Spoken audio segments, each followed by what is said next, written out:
I found them huddled on my doorstep in the pouring rain, their small backpacks soaked through, eyes wide with a mixture of fear and determination. Thomas, 9 years old, stood protective beside his 7-year-old sister Lily. "Grandpa," Thomas whispered, his voice barely audible above the storm. "We ran away. Mom said we can't see you anymore, but we don't care. We miss you too much." Before we continue, make sure to subscribe to the channel and tell us in the comments where you're listening from. I still remember the day my daughter looked me in the eyes and said those words that broke my heart into 1,000 pieces. "Dad, you're not allowed to see Thomas and Lily anymore. Brian and I feel your influence isn't appropriate." My name is William Brown. I'm 72 years old, and until 6 months ago, I was the kind of grandfather who showed up.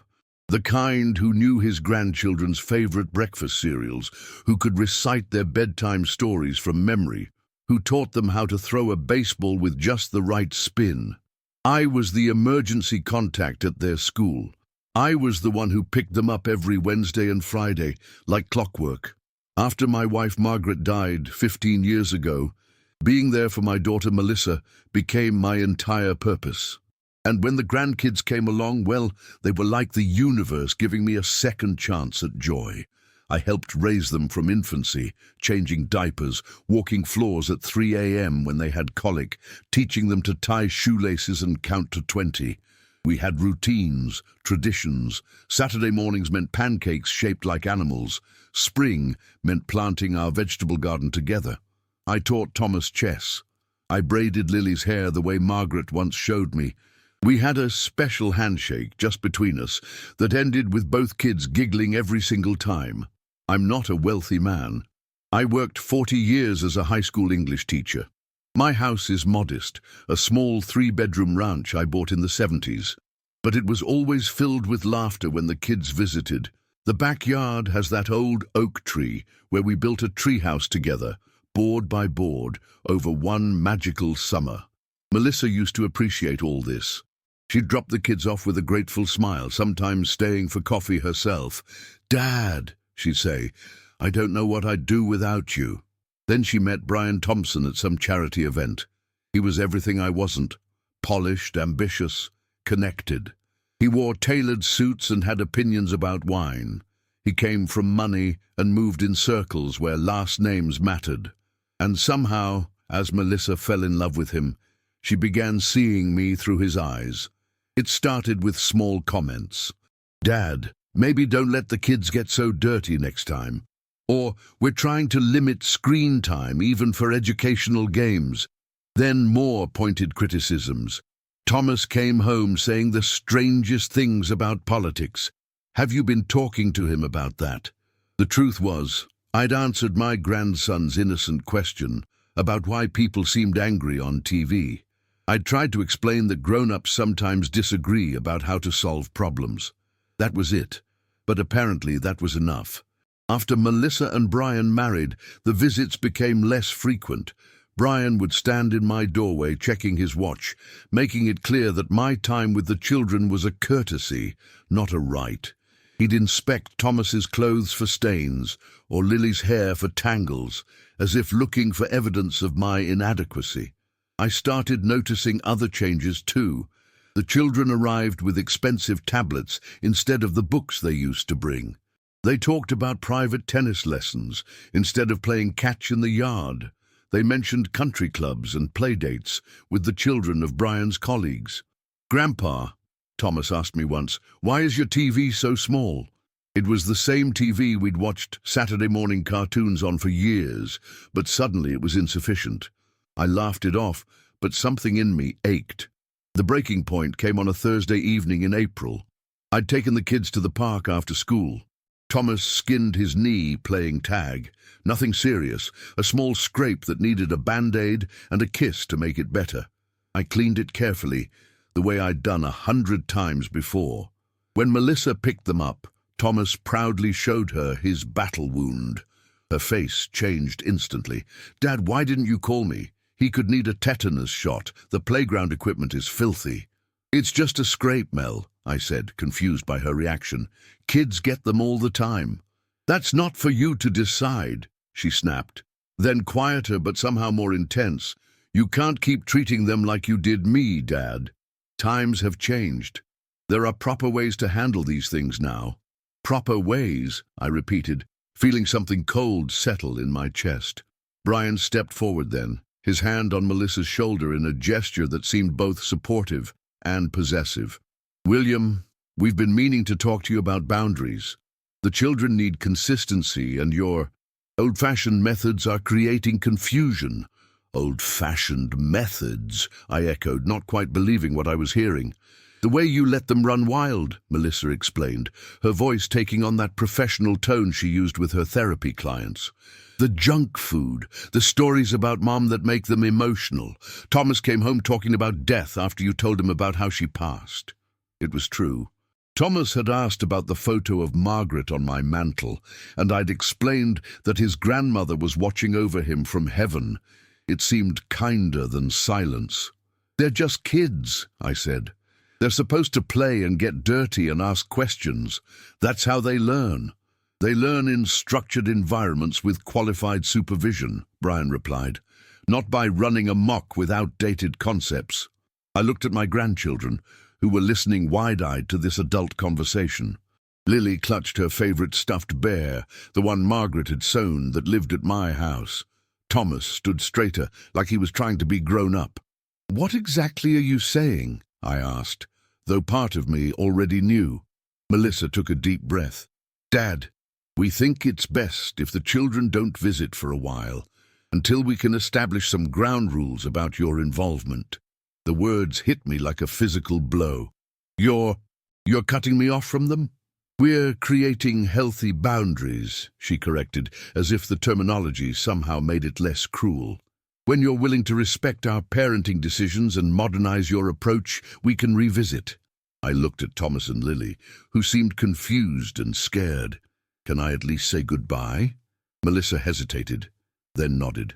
I knelt down, fighting back tears. Hey, kiddos, I said, keeping my voice steady. Looks like we need to take a little break from our visits, but I want you to know that Grandpa loves you very, very much, and I'll be right here whenever you can come back. Lily threw her arms around my neck. But who will make the pancakes? She whispered. I had no answer that wouldn't break us both. That night, after they left, I sat in my empty house and felt the silence like a weight. I looked at the refrigerator covered with their artwork, the cabinet full of their favorite snacks, the spare toothbrushes in the bathroom, all the small pieces of evidence that this was their second home. Days turned into weeks, weeks into months. I called Melissa twice, but the conversations were brief and cold. We're still working through some things, Dad, she'd say. It's not a good time. I sent birthday cards that received no acknowledgement. I drove by their house once, just to glimpse them playing in the yard, but no one was outside. I felt like a ghost, haunting the edges of my own family's life. I existed in a strange limbo, clinging to memories while trying to accept that they might be all I had left. I watered the vegetables we'd planted together. I kept their rooms ready, dust-free and waiting. I rehearsed conversations in my head, imagining what I'd say when, if I ever saw them again. Then came that rainy Tuesday night in October. The knock was so faint I almost didn't hear it over the storm. When I opened the door and saw them standing there, soaked to the skin but fiercely determined, something inside me both broke and mended simultaneously. Grandpa, Thomas said again, more urgently this time, can we come in? We walked all the way from Angela's house. Angela was their babysitter, a college student who lived 3 blocks away. I ushered them inside, grabbing towels from the bathroom, my heart racing with both joy and panic. You're soaked through. What happened? Does your mother know you're here? Lily shook her head, water droplets flying from her braids. Angela was watching us while Mom and Brian are at a dinner. We said we were playing hide and seek, but we hid it out the door. Hid, Thomas corrected automatically, the way I'd taught him. The familiar gesture made my throat tighten. I wrapped them in towels, trying to think clearly through the storm of emotions. I have to call your mother, I said gently. She'll be worried sick. "No!" Lily cried, her small face crumpling. "She'll take us away again." Thomas stood straighter, suddenly looking older than his 9 years. "We found the letters, Grandpa." "Letters?" I repeated, confused. He reached into his damp backpack and pulled out a plastic folder.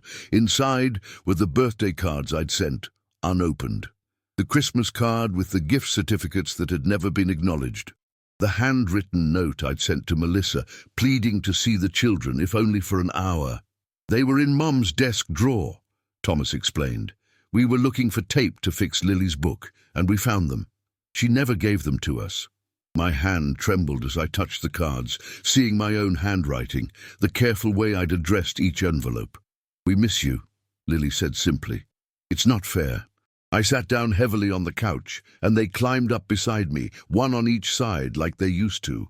The familiar weight of them, the smell of their shampoo, still the same brand, brought tears to my eyes. "I've missed you too," I managed to say, "every single day." "Mum says you're old-fashioned," Thomas reported, "that you don't understand modern parenting." I had to smile despite everything.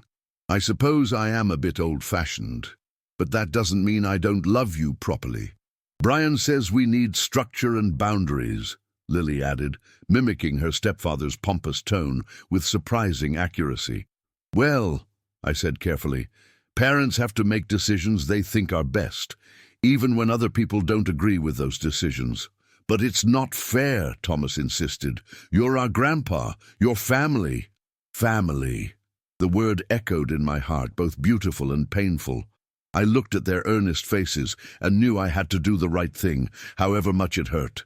"I need to call your mother," I said again, more firmly this time.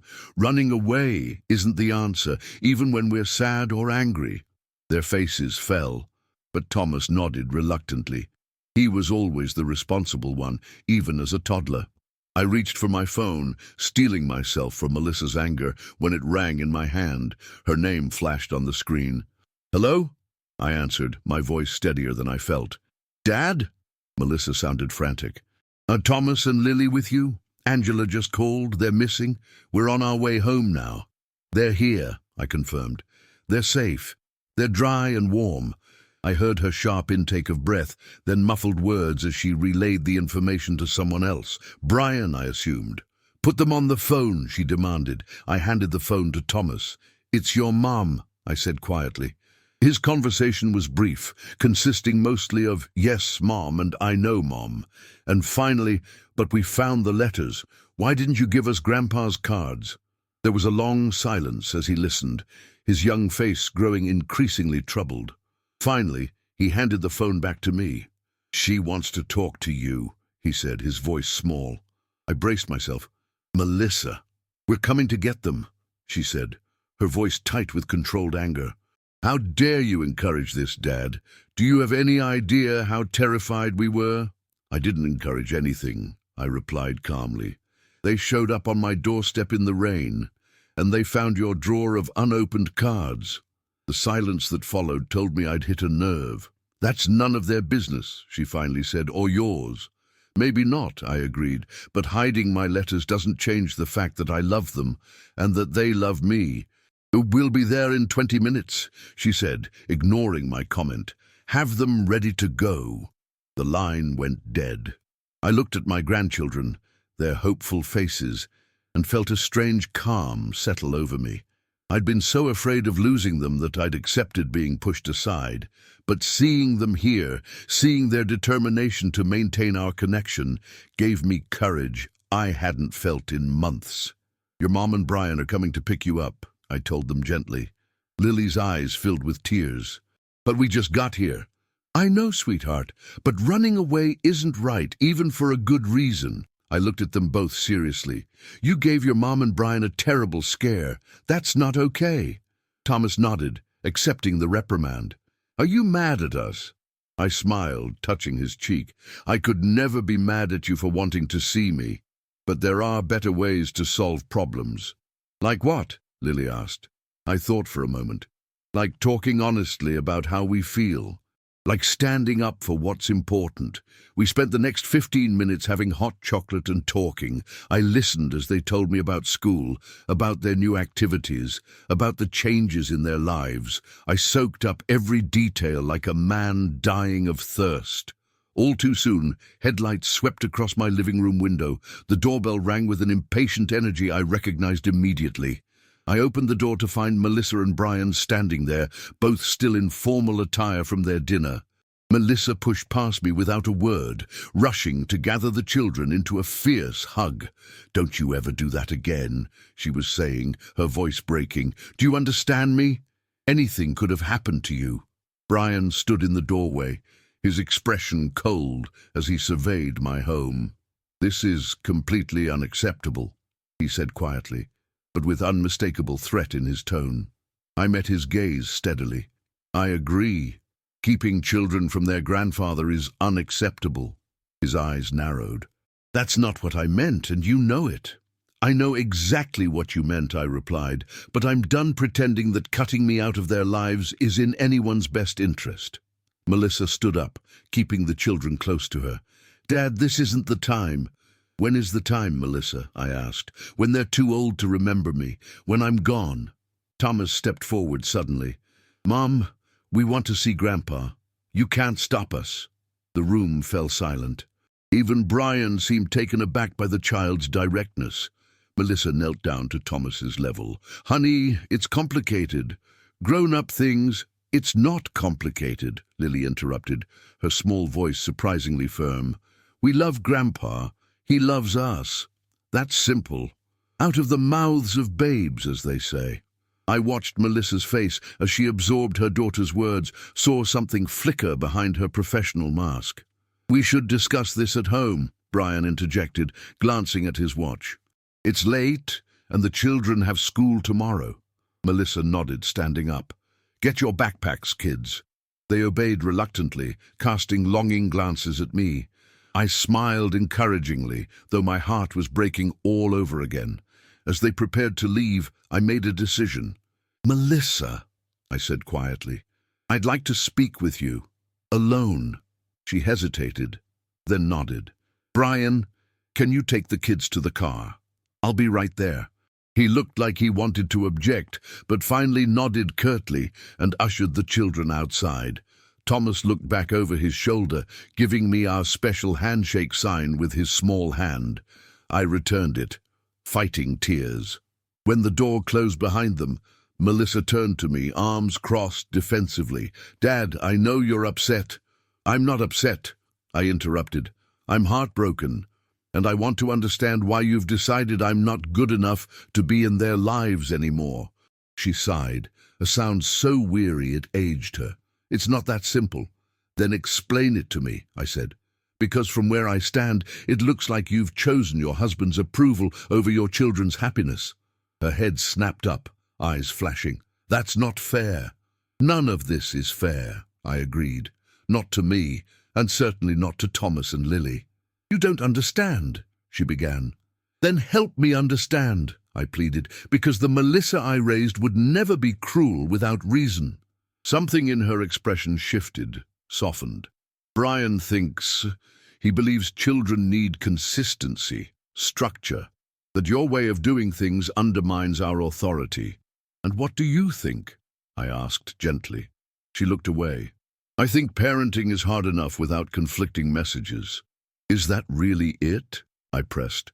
"Or is it that I remind you of a life before country clubs and private schools? Before you became the person Brian wants you to be?" Her eyes met mine, suddenly vulnerable. "You don't know what it's like, Dad. His family has expectations. His colleagues judge everything. The way our children behave reflects on his practice, his standing. And my old-fashioned ways don't fit that image." I finished for her. She didn't deny it. I took a deep breath. "Melissa, I raised you alone after your mother died. I made mistakes. I'm sure I still make them. But everything I did, everything I do, comes from love. I know that," she whispered. "Then know this too," I continued, finding strength I didn't know I had. "I will not disappear from those children's lives. Not without a fight." She looked startled. "What does that mean?" It means I'm done being silent. Those children need me, and I need them. If you won't be reasonable about visits, I'll have to explore other options." "Other options?" she repeated, alarmed. "Legal options," I clarified. "Grandparents' rights exist for a reason." Her face paled. "You wouldn't." "I don't want to," I said honestly. "I'd rather we work this out as a family, but I will not be erased, Melissa. Not anymore." She was quiet for a long moment, studying me as if seeing me for the first time in years. "You've changed," she finally said. I smiled sadly. "No, I'm the same father who taught you to ride a bike and helped you through heartbreaks. You're the one who changed." A car horn sounded outside. Brian, growing impatient. "I have to go," she said. I nodded. "Think about what I said. Think about what Thomas and Lily did tonight. They risked getting in serious trouble because they miss me that much. Doesn't that tell you something?" She paused at the door. "I'll call you tomorrow." It wasn't a promise exactly, but it was more than I'd had in months. I watched through the window as she joined her family in their expensive car as they drove away into the night. For the first time since this ordeal began, I felt something like hope. True to her word, Melissa called the next day. The conversation was awkward, stilted at first, but gradually warmed as we navigated our way through months of hurt and misunderstanding. She admitted that Brian's influence had colored her perspective, that she'd been trying so hard to fit into his world that she'd lost sight of what really mattered. "The kids were right," she confessed. "It is simple. They love you. You love them. Everything else is just noise." We agreed to start slowly. Sunday dinners at my house, then a weekend sleepover once a month. Brian wasn't happy about it, but Melissa stood firm for the first time in their marriage. The children's joy was worth his displeasure. The first Sunday they returned was like coming up for air after months underwater. Thomas beat me at chess for the first time. Lily helped me make pancakes, getting more batter on herself than in the pan. We planted new seeds in the garden, though it was late in the season. Symbols of hope, of second chances. It wasn't perfect. Brian still regarded me with thinly veiled disdain. Melissa still sometimes slipped into her professional tone when contradicting my old-fashioned approaches. But the wall between us had cracked, letting light through. 3 months after that rainy night, I received an unexpected visitor. Brian came alone, looking uncomfortable on my porch. "William," he said stiffly. "May I come in?" I invited him inside, curious about this unprecedented visit. He declined my offer of coffee, sitting rigidly on the edge of my couch. "I want to be direct," he said. "I still believe structure and boundaries are essential for children." I nodded, waiting. "But," he continued, surprising me, "I've noticed changes in Thomas and Lily since they've been visiting you again. They're happier, more confident. Children need roots and wings," I said simply. "Structure gives them security, but freedom gives them joy." He considered this, looking around my modest home with new eyes. "Melissa told me how you raised her after her mother died, how you worked 2 jobs sometimes to make ends meet." I shrugged. "You do what you have to for family." "Family," he repeated as if testing the word. "I didn't have much of that growing up. Boarding schools, nannies. My parents were always elsewhere." Suddenly, his rigidity, his insistence on proper parenting made more sense. He was parenting from a manual because he had no model to follow. "It's never too late to learn," I said quietly. Our conversation that day didn't magically resolve everything, but it was a beginning. Brian started joining us for Sunday dinners occasionally. He watched how I interacted with the children, sometimes with skepticism, sometimes with curiosity. Once I caught him laughing genuinely at one of Lily's silly jokes. A year after the night, the children showed up on my doorstep. We celebrated my 73rd birthday together, all of us, in my backyard, under the oak tree where the treehouse still stood. Thomas and Lily had made me cards with their own hands, not store-bought ones. Melissa baked my favorite cake. Even Brian seemed relaxed, his tie loosened, his guard down. As I blew out the candles, Lily asked, "What did you wish for, Grandpa?" I looked around at my family, imperfect, complicated, but mine, and smiled. "Nothing," I told her truthfully. "I already have everything I need." Sometimes love requires patience, sometimes it requires standing firm, and sometimes it requires the courage of two small children willing to walk through rain to find their way back home.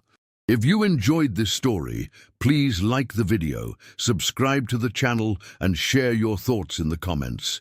To hear the next story, just click on the box on the screen. Thank you so much for listening.